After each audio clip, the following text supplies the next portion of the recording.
মাহে রমজান আসার সাথে সাথে মুমিনদের হৃদয়ে ইবাদতের জজবা তৈরি হয়, মুমিনদের হৃদয়ে আগ্রহ তৈরি হয় যে আমার জীবনকে আমি পরিবর্তন করব, আমার জীবনের মধ্যে একটু ইবাদত বাড়াবো, আমার আমলের মধ্যে আরেকটু তরক্কি আর একটু উন্নতি করব। এটা মুমিনের একটা স্পৃহা, আগ্রহ। অপরদিকে যারা মুনাফিক, যারা নামে মাত্র মুসলমান, তাদের হৃদয়ের ভিতরে কম্পন সৃষ্টি হয় যে একটা বিপদের মাস আসতেছে। হাদিসে রাসূল সাল্লাল্লাহু আলাইহি সাল্লাম এই কথাটাই বলেছে, মা আতা আলাল মুসলিমিনা শাহরুন খায়রুল লাহুম মির রমাদান। বছরের মধ্যে 12 মাস, মুমিনের কাছে রমজান মাস হলো শ্রেষ্ঠ মাস, দামি মাস। মুমিন ওই মাসটাকে বরকতপূর্ণ করার জন্য, ইবাদত করার জন্য প্রস্তুতি গ্রহণ করে। অপরদিকে মা আতা আলাল মুনাফিকিনা শাহরুন শাররুল লাহুম মিন রমাদান। অপরদিকে 12 মাসের মধ্যে সকল মাস মুনাফিকরা শান্তিতে আর আরামে ভোগ করতে থাকে, আর মাহে রমজান যখন চলে আসে তখন মুনাফিকদের কাছে ওই মাসটা অনেক কষ্টকর হয়ে যায়। মুনাফিকরা চলতে কষ্ট হয়, মুনাফিকদের খাইতে কষ্ট হয়, মুনাফিকরা গোপনে গোপনে ঘরের মধ্যে খায়, মুনাফিকরা বাজারের মধ্যে আইসাও দোকানের শাটার বন্ধ করে ভিতরে বৈশা বৈশাও খায়। মাহে রমজান আসলে মুনাফিক চিনা যাবে, মাহে রমজান আসলে মুমিন চিনা যাবে। কথা ঠিক না ব্যাঠিক? মাহে রমজানই বোঝা যায় কে মুসলমান আর কে মুনাফিক।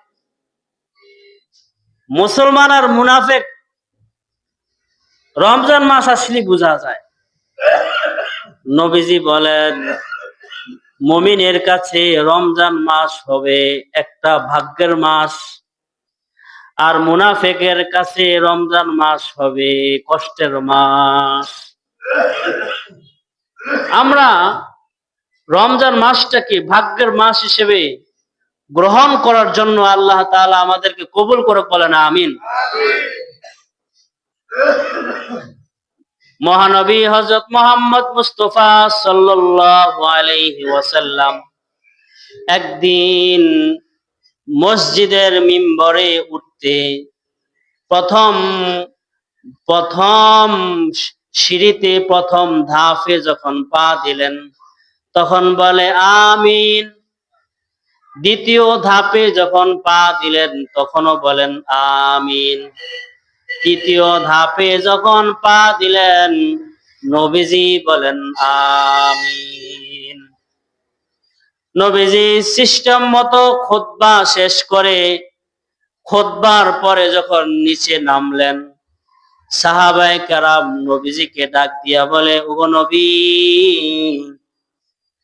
প্রতিদিন আপনি যেভাবে মিম্বরে উঠেছেন, আস্তে আস্তে উঠেছেন, কোনো কথা বলেন নাই, আজকে আপনি মিম্বরে উঠেছেন, মিম্বরে উঠতে যায় বলতেছেন আমিন, আবার বলতেছেন আমিন, আবার বলতেছেন আমিন। কেন গো নবী, কেন আপনি মিম্বরে উঠতে যায় আমিন আমিন আমিন বললেন? আমাদেরকে একটু খোলাসা করেন, কাহিনী কি? নবীজি সাহাবীদেরকে লক্ষ্য করে বলে, ওগো আমার প্রাণের উম্মত, আমার সাহাবী, শুনো, আমার কাছে হযরত জিবরাইল আমিন এসেছেন। জিবরাইল এসে বলতেছে, ওগো নবী, আমাকে রব্বুল আলামিন আপনার কাছে পাঠাইছে। আর বলছে যে ব্যক্তি মাহে রমজান পাবে, রমজান পাওয়ার পর যে ব্যক্তি রমজানের রোজা রেখে তারাবির নামাজ আদায় করে, মাহে রমজানে দান খয়রাত করে, মানুষকে ইফতারি দিয়ে অসহায় মানুষের সহায়তা করে, জিকির আজকার করে, কোরআন তেলাওয়াত করে, সবে কদর পেয়েও যে ব্যক্তি তার জিন্দেগীর গুনাহ ক্ষমা করতে পারে নাই, ওই ব্যক্তির উপরে আল্লাহর গজব নাজিল হোক। ও নবী আপনি বলেন আমিন। জিবরাইল বলেছে আমাকে বলতে আমিন, আমি বলেছি আমিন। দ্বিতীয়বার যখন জিবরাইল আলাইহিস সালাতু ওয়াস সালাম আমাকে বলেন, ওগো নবী, যে ব্যক্তির কাছে আপনার নাম শোনা হবে মুহাম্মাদুর রাসূলুল্লাহ সাল্লাল্লাহু আলাইহি ওয়াসাল্লাম, যার কাছে আপনার নাম উচ্চারণ করা হবে কিন্তু ওই ব্যক্তি আপনার নাম শুনে সাল্লাল্লাহু আলাইহি ওয়াসাল্লাম পড়বে না, দুরূদ পড়বে না, যে ব্যক্তি আপনার নাম শুনে দুরূদ পড়বে না, ওই ব্যক্তির উপরে আল্লাহর গজব নাজিল হবে। ওগো নবী আপনি বলেন আমিন। নবীজি তখন বলছে কি আমিন। জিবরাইল আমিন বলে, ওগো নবী, ও নবী, যে ব্যক্তি তার জীবনে মা এবং বাবা পেয়েছে, অথবা মা পেয়েছে অথবা বাবা পেয়েছে, যে কোনো একজনকে অথবা দুইজনকে পেয়েছে, কিন্তু মা বাবার খেদমত করে সে জান্নাত কামাই করতে পারে নাই, মায়ের খেদমত করে, মাকে একটু আদর যত্ন করে সে জিন্দেগীর গুনাহ ক্ষমা করতে পারে নাই, ওগো নবী আপনি বলেন ওই ব্যক্তিকে যেন আল্লাহ তাআলা ধ্বংস করে, বলেন আমিন। নবীজি জিবরাইল আলাইহিস সালাতু ওয়াস সালামের কথা শুনে বলেছে আমিন। এই হাদিস থেকে আমরা বুঝতে পারলাম যে ব্যক্তি মাহে রমজান পাবে কিন্তু তা ওই মাহে রমজানকে গুরুত্ব না দিয়ে জীবনের গুনাহ ক্ষমা করতে পারে নাই, রমজানের রোজা রাখে নাই, তারাবির নামাজ ঠিক মতো পড়ে নাই, দান খয়রাত করে নাই, তাতে করে কি ওই ব্যক্তির জিন্দেগীর গুনাহ মাফ হবে না গুনাহ আরো বাড়বে? গুনাহ বাড়লে ওই ব্যক্তির জিন্দেগীর গুনাহ যদি বেড়ে যায় তাহলে ওই ব্যক্তি তো জান্নাত পেল না। এজন্য মাহে রমজান হলো একটা জান্নাত কামাই করার মাস। ব্যবসায়ীরা ব্যবসার সিজনে তাদের ব্যবসা কিভাবে বাড়াতে পারে এজন্য বিভিন্ন ফিকির করে যে আমার ব্যবসা বাড়াতে হবে। কাপড়ের ব্যবসায়ীরা কাপড় কিনে গুদামজাত করে রাখে, হোটেলের জিনিসপত্র রেখে স্টক করে রাখে। এরকম ভাবে চনাবুট ইফতারির আয়োজন যে সকল দোকানগুলোতে পাওয়া যায়, মুদি মাল, তারা ব্যবসার সিজনে তাদের ব্যবসাকে বৃদ্ধি করার জন্য তারা যেভাবে একটা প্রস্তুতি গ্রহণ করে, মুমিন তার জিন্দেগীর সবচেয়ে শ্রেষ্ঠ মাস, দামি মাস, ওই মাসে মুমিন ইবাদত করে আল্লাহকে খুশি করবে, ওই মুমিন রমজান মাসে ইবাদত করে তার জিন্দেগীর গুনাহ ক্ষমা করে সে জান্নাতের উপযুক্ত হবে, সে মাসটা হলো রমজান মাস। ওই মাসে মুমিনরা সর্বাত্মক প্রস্তুতি নিয়ে থাকবে যে আমার কোন সময় কোন ইবাদতের ডাক আসে, যে সময় যে ইবাদতের ডাক আসবে ইনশাআল্লাহ আমরা সেই ডাকে সাড়া দিয়ে আমাদের জিন্দেগীর গুনাহ মাফ যদি আমরা করতে পারি তাহলে আমরা হলাম সফল মুসলমান। আমরা হলাম কি? ব্যবসায়ী যেমন সফলতা অর্জন করতে হলে একটা প্রস্তুতি নেয়, মুসলমানও তার জিন্দেগিতে সফলতা অর্জন করতে হলে তার জন্য মহা সৌভাগ্যবান একটা মাস হলো রমজান মাস। এই রমজান মাসে আমাদের জিন্দেগির গুনাহ মাফ করার জন্য আমাদের কিছু করণীয় দরকার আছে না নাই? জীবনে 40-50 বছর 60 বছর যদি হয়ে থাকে, তাহলে কত রমজান মাস আমরা পেলাম। তো রমজান মাস পেয়ে আমরা কি আমাদের আমলের পরিবর্তন ঘটাতে পারতেছি না। এই জন্য একটু গুরুত্ব দিয়ে আমাদের বোঝা দরকার যে রমজান মাস আসলে কি। রমজান মাস এটা কোরআনের মাস। বলেন, রমজান মাস কিসের মাস? কোরআনের কারণে এই রমজান মাস এর দাম আল্লাহ তাআলা বাড়ায় দিয়েছে। কোরআনে কারীমে আল্লাহ তাআলা বলেন, শাহরু রমাদানাল্লাযী উনজিলা ফীহিল কুরআন হুদাল লিন-নাসি ওয়া বায়্যিনাতিন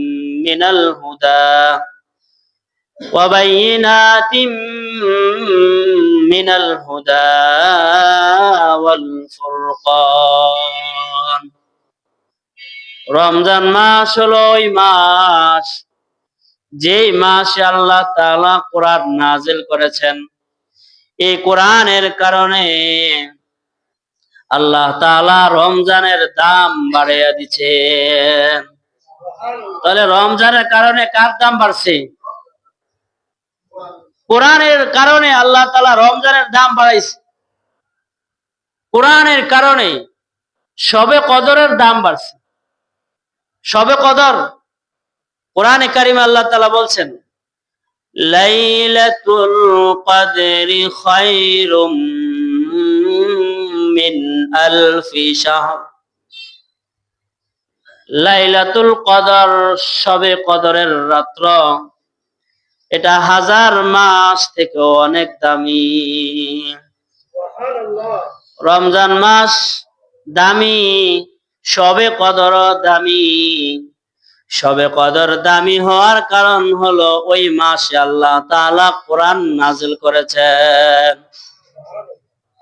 এই কোরআনের কারণে একজন আলেমের দাম, এই কোরআনের কারণে হাফেজে কোরআনের দাম। একজন হাফেজে কোরআন হায়াতে জিন্দেগিতে তার যে সম্মান আছে, মৃত্যুর পরে কোরআনে হাফেজ তার বংশের মধ্য থেকে 10 জন জাহান্নামী ব্যক্তিকে সুপারিশ করে জান্নাতে নিয়ে যাবে। কিসের কারণে? কোরআনের কারণে। একজন হক্কানি আলেম, যিনি কোরআন শিখছেন, কোরআন অনুযায়ী আমল করেছেন, ওইরকম একজন আলেম, কোরআনের একজন আলেম, তিনি দুনিয়া তো দামি, মৃত্যুর পর এই কোরআনের আলেম মারা যাবে। তার বংশে থেকে 40 জন জাহান্নামীকে, মা বাবা আত্মীয় স্বজন যারা জাহান্নামের আগুনে দাও দাও করে জ্বলবে, আলেমকে বলা হবে তুমি জান্নাতে যাও। আলেম বলবে না, আমার বাবা কোথায়, আমার মা কোথায়, আমার দাদা কোথায়, আমার চাচা জ্যাঠারা কোথায়, আমার ফুফিরা কোথায়। আসমান থেকে গায়েবী আওয়াজ আসবে, তোমার বাবা জাহান্নামী, তোমার মা জাহান্নামী। তোমার মা বাবা তোমার আলেম বানাইছে, কিন্তু তোমার মা বাবা নিজে আমল করে নাই, এই জন্য আজকে তোমার মা বাবাকে জাহান্নামে জ্বালানো হচ্ছে। আলেম বলবে না, আমি আমার বংশের মধ্য থেকে 40 জনকে সুপারিশ করার ক্ষমতা পেয়েছি, ওই সুপারিশের ক্ষমতা আমি কাজে লাগাইতে চাই। আজকে আমি এই মুহূর্তে সুপারিশ করে দিয়েছি, আমার মা বাবা সহ আত্মীয় স্বজন যারা অন্ধকার কবরে জাহান্নামের আগুনে জ্বলছে, আপনি তাদেরকে জান্নাতে পৌঁছে দেন। তাহলে একজন আলেম দামি হয়েছে কোরআনের উপরে আমল করার কারণে। তাহলে কোরআনের কারণে রমজান মাস দামি, কোরআনের কারণে শবে কদর দামি, কোরআনের কারণে একজন হাফেজ কোরআন দামি, কোরআনের কারণে একজন আলেম দামি। কথা ঠিক না ভাই? ঠিক। কোরআনের কারণে যত ইবাদত আছে সর্বোত্তম ইবাদত হলো নামাজ। যত ইবাদত, সকল ইবাদতের থেকে সর্বশ্রেষ্ঠ ইবাদতের নাম কি? নামাজ। নামাজ হলো জান্নাতের চাবি। মিফতাহুল জান্নাতিস সালাহ। নামাজ হলো জান্নাতের চাবি। তো জান্নাতের চাবি যে হয়, এটা কি দাম কম না বেশি? চাবি যদি থাকে তো জান্নাতের দাম আছে, চাবি নাই তো জান্নাতের দাম নাই। আপনার একটা সিন্ধুক আছে, সিন্ধুকের ভিতরে কোটি কোটি টাকা আছে। এখন আপনার ওই সিন্ধুকের চাবিটা আছে, হঠাৎ করে আপনি চাবিটা খুঁজে পাচ্ছেন না, বা কোথাও গিয়ে আপনি চাবিটা হারিয়ে ফেলেছেন, তাহলে আপনার কাছে চাবিটা নাই, তাহলে ওই সিন্ধুকের ভিতরে কোটি কোটি টাকার দাম কত? ওই কোটি কোটি টাকার দাম দিয়ে আপনি কি করবেন? কিছু করা যাবে? এই জন্য জান্নাতের ভিতরে হতে নাজ নেয়ামত আছে, কিন্তু এই নাজ নেয়ামত আপনি আর আমি ভোগ করতে পারবো শুধু জান্নাতের চাবি পাওয়া গেলে। এই চাবিটার নাম কি? জোরে বলেন, চাবিটার নাম কি? নামাজ। নামাজটা এত দামি কেন? ওই নামাজের ভিতরে রুকু আছে, সিজদা আছে, তাসবিহ আছে। নামাজের ভিতরে সবচেয়ে গুরুত্বপূর্ণ একটা জিনিস আছে, কোরআন শরীফ। নামাজ পড়তে হলে সূরা ফাতিহা লাগে। নামাজ পড়তে হলে অন্যান্য কোরআনের থেকে অন্যান্য আরো 3 আয়াত, ছোট্ট 1 আয়াত অথবা ছোট্ট একটি সূরা লাগে কি লাগে না? এই জন্য নামাজ হলো জান্নাতের চাবি। ওই জান্নাতের চাবির জন্য নামাজ পড়তে হবে। নামাজ জান্নাতের চাবি। নামাজটা এত দামি হলো কেন? নামাজের ভিতরে কোরআন তেলাওয়াত আছে। তাহলে কোরআনের কারণে অনেক জিনিসের দাম বেড়ে গেছে, তাই না? কোরআনের কারণে রেলের দাম বেড়ে গেছে।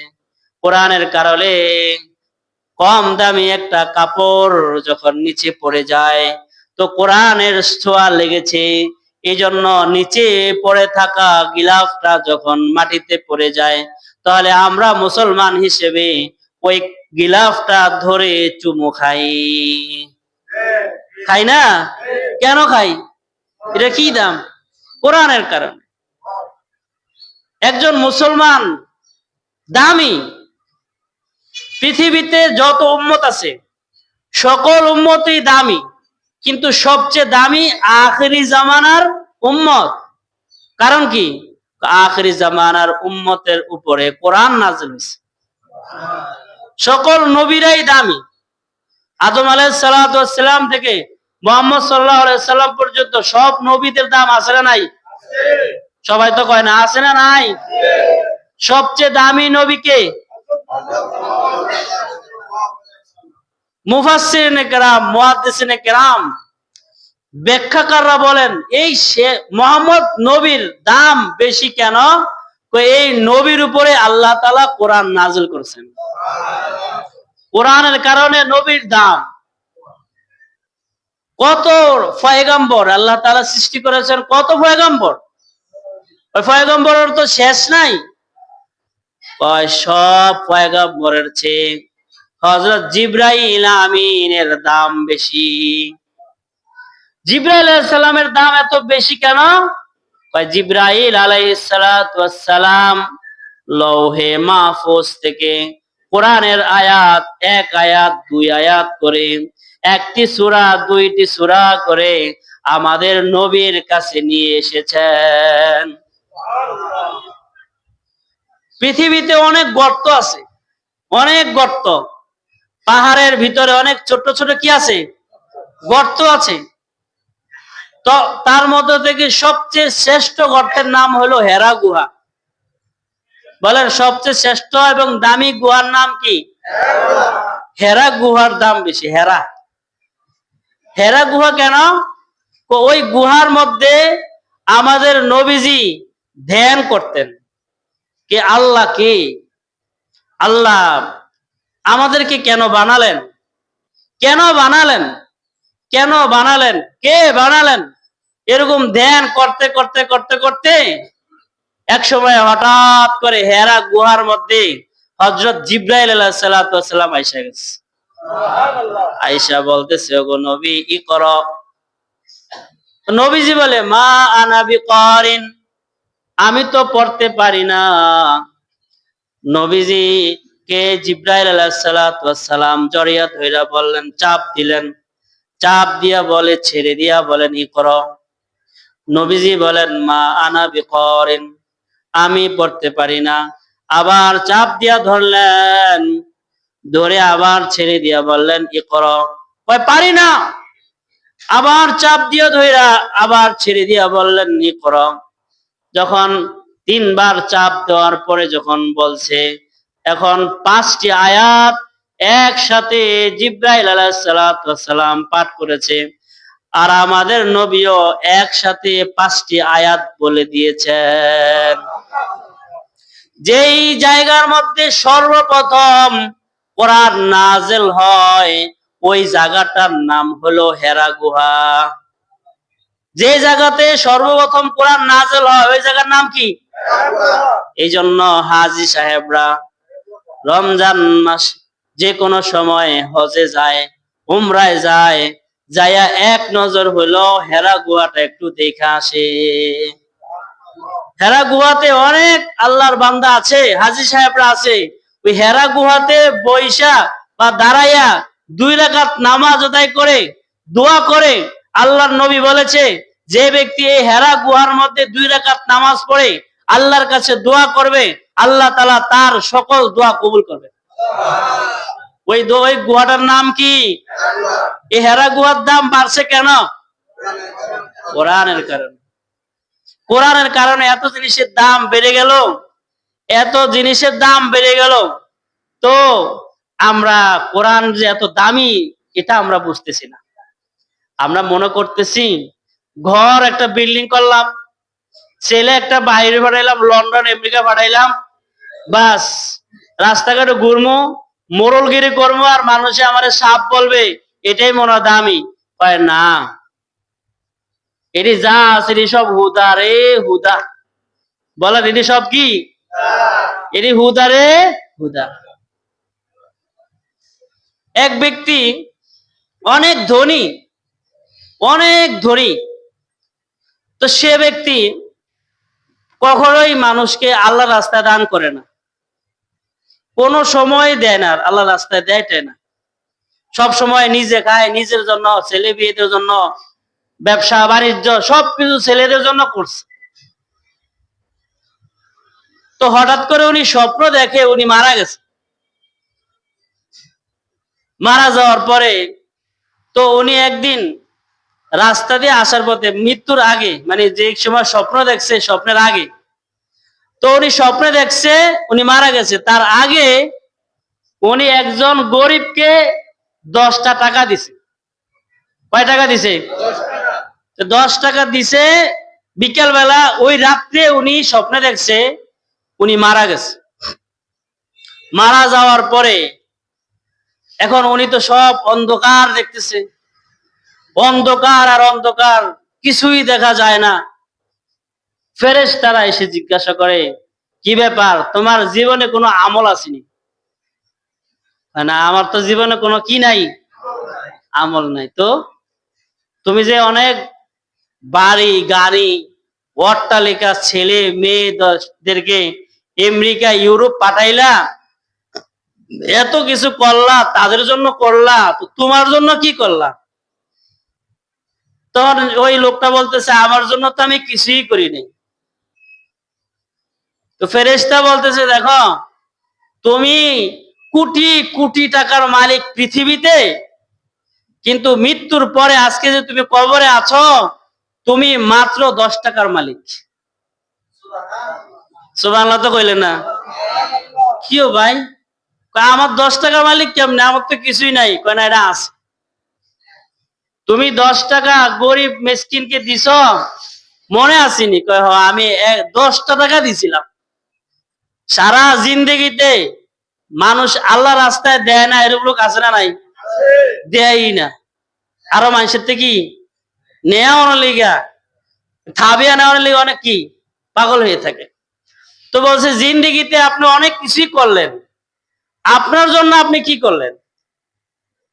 ছেলের জন্য সময় দিলেন, ফ্যামিলির সবাই খাবার খেয়ে বেঁচে থাকবে, ফ্যামিলির সবাই খেয়ে বেঁচে থাকবে তার জন্য আপনি যে দিন রাত 24 ঘন্টা সময় দিলেন।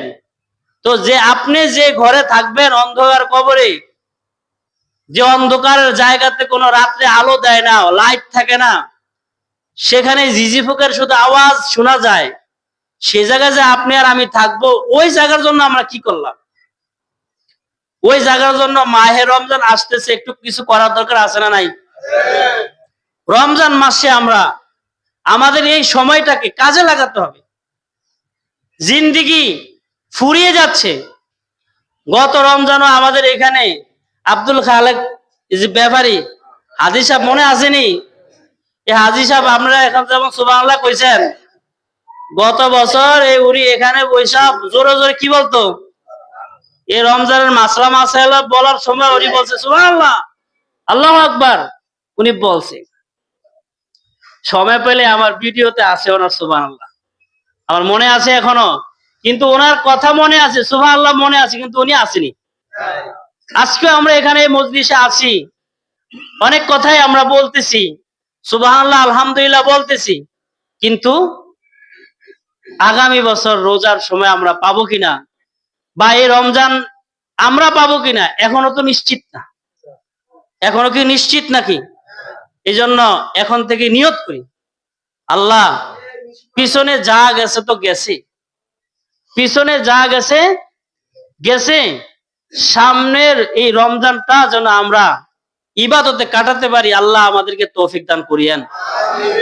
এই জন্য ইবাদতে কাটানোর জন্য যদি নিয়ত করেন, নিয়ত ইন্নামাল আমালু বিন্নিয়াত, আপনি নিয়ত করেছেন, আল্লাহ কত মহান, আপনি নিয়ত করেছেন যে আমি এবার রোজাটা সঠিকভাবে কাটাবো, কিন্তু কোনো কারণে আপনি পারলেন না, অসুস্থ হয়ে গেলেন, অথবা আপনি আল্লাহ না করুক আপনি মারা গেলেন, তাহলে আল্লাহ তাআলা ফেরেশতাদেরকে বলবে, হে ফেরেশতারা, আমার বান্দা কিন্তু একটা মহা বিশাল একটা নিয়ত করছে।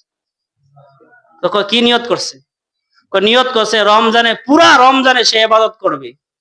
অতএব পুরা রমজানে যতগুলো ইবাদত আছে সকল ইবাদতের সওয়াব তাকে ফ্রি দান করে দাও।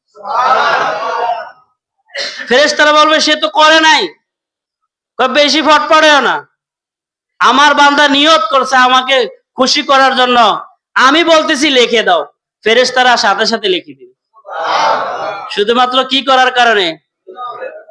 আর এখনো যদি কেউ নিয়ত গরমিল থাকে, রমজান মাসে কোনায় বিড়ি খামু, রমজান মাসে কোন জায়গায় যে গাঞ্জা খামু ফিকির করে, এরকম ফিকির মান লোক আছে না নাই? আছে। আমরা যখন চিন্তা করতেছি রমজান না কেমন রাখবো, তা আমাদের সমাজে কিছু উচ্ছৃঙ্খল কিছু বাবাখোর এমন আছে যারা চিন্তা করবে এবারের গাঞ্জাটা কোন গরজে খাওয়া যায়, এবারের গাঞ্জা কাদের সাথে যে খাওয়া যায়, এদের একটা গুড মানে একটা কি রিলেশন তৈরি করে যে এবারের এগুলো খাবো কার কাছে যাইয়া, অমুক অমর কাছে। হ্যাঁ রেডি আছো নি? তো দোকানের ফিস ঠিক করে, কোন জায়গা ঠিক করছে? চার দোকানের পিছন ঠিক করে, চার দোকান লয়ে কন্ট্যাক্ট করে, শোন তোর লগে আমরা আছি, দোকান খোলা রাখবি, দোকান খোলা রাখবি, তোর দোকান বন্ধ কে করে পড়বি। আর মসজিদের ইমাম সাহেব, অনেকে আমার মুফতি সাহেব বলে, অথচ আমার এই যোগ্যতা নাই, ওই মুফতি সাহেবের লগে যারা আইবো তাকে খালি চিনে রাখবি, এটা খারাপ, আমার বদনাম হয়। আচ্ছা আমি কি আপনাদের এই মসজিদে কোন একটা খারাপ কাজ করছি? গাঞ্জা যা খাওয়া এটা কি সওয়াবের কাজ না গুনার কাজ? এটার জন্য আমি প্রতিবাদ করি। এই প্রতিবাদ যদি আমি না করি তাহলে কাল হাসরের ময়দানে আমাকে ইমাম হিসেবে আপনাদের আগে জাহান্নামে নিবে। তা আপনারা গাঞ্জা খাবেন আর আমি চুপ করে বসে থাকবো, তাকিয়ে থাকবো, কাল হাসরের ময়দানে আপনাদের আগে আমি জাহান্নামে যাব, এটা তো হতে পারে না।